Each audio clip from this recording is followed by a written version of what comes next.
परिसर अभ्यास भाग 2 इयत्ता 4थी पाठ क्रमांक 12 पुरंदरचा वेडा व तह. सुरतेवर छापा. या विजयानंतर शिवराय स्वस्थ बसले नाहीत. औरंगजेब बादशहाच्या फौजा महाराष्ट्रात धुमाकूळ घालत होत्या. तेव्हा बादशहावर जबर वचक बसवण्यासाठी शिवरायांनी सुरत शहरावर छापा घातला. कुठे पुणे आणि कुठे सुरत. सुरत म्हणजे त्यावेळची मुघली मुलखातली मोठी बाजारपेठ. खूप सदन शिवरायांनी सुरतेवर छापा घालून लक्षावधी रुपयांची लूट मिळवली. सुरतेच्या लुटीत शिवरायांनी नीती सोडली नाही. चर्च अथवा मशिदी यांना हात लावला नाही. स्त्रियांना त्रास दिला नाही. सुरतेवर या आक्रमणामुळे बादशहा भयंकर चिडला होता. त्याने मराठ्यांचे राज्य नष्ट करण्याचा निश्चय केला. मिर्झा राजे जयसिंग या आपल्या बलाढ्य सेनापतीला त्याने शिवरायांवर धाडले.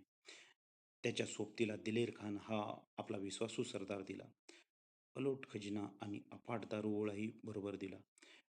जयसिंग आणि दिलेर खान प्रचंड फौजेसह दक्षिणेत येऊन पोहोचले. स्वराज्यावर फार मोठे संकट आले. सुरतेच्या मोहिमेवरून शिवराय परतताच तोच सन 1664 मध्ये त्यांना कर्नाटकातून एक दुःखद बातमी समजली. शहाजीराजे यांचे शिकारीच्या प्रसंगी अपघाती निधन झाले. शिवराय व जिजाऊ यांच्यावर दुःखाचा डोंगर कोसळला.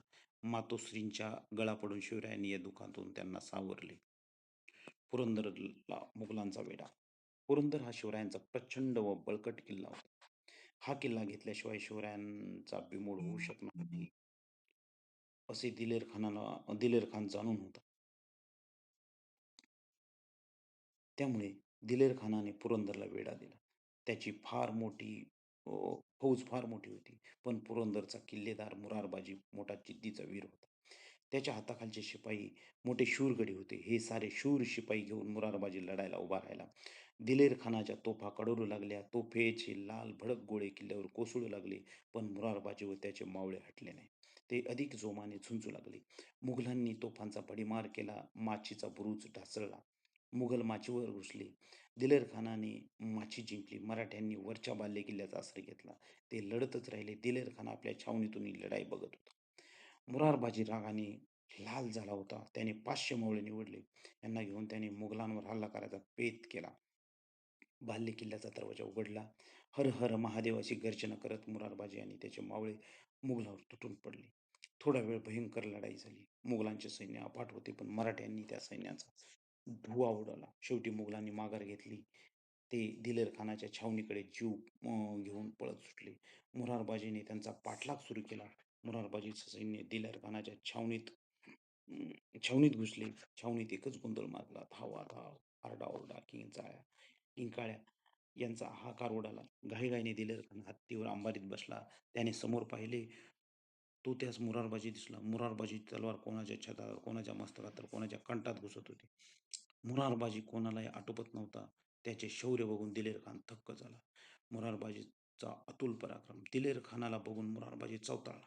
कापा, तोडा, मुर्दे पाडा असे ओरडून तो शत्रूवर धावला. त्याची शमशीर जोराने फिरू लागली. जो आड आला तो ठार झाला. या एकट्या वीराला मुघलांनी चोहोकडून घेरले. इतक्यात दिलेर खान अंबारीतून ओरडला, थांबा. मुघल थांबले. क्षणभर मागे सरले. खान मुरारबाजीला म्हणाला, मुरारबाजी, तुझ्यासारख्या शमशेर बहादर मी आजवर पाहिला नाही. तू आमच्या बाजूला ये. कौल घे. बादशाह तुला सरदार करतील, जहागीर देतील, बक्षीस देतील. मुरारबाजीने दिलेर खानाचे शब्द ऐकले. रागाने त्याचे डोळे लाल झाले. तो चवताळून म्हणाला, अरे, आम्ही शिवाजी महाराजांची माणसे.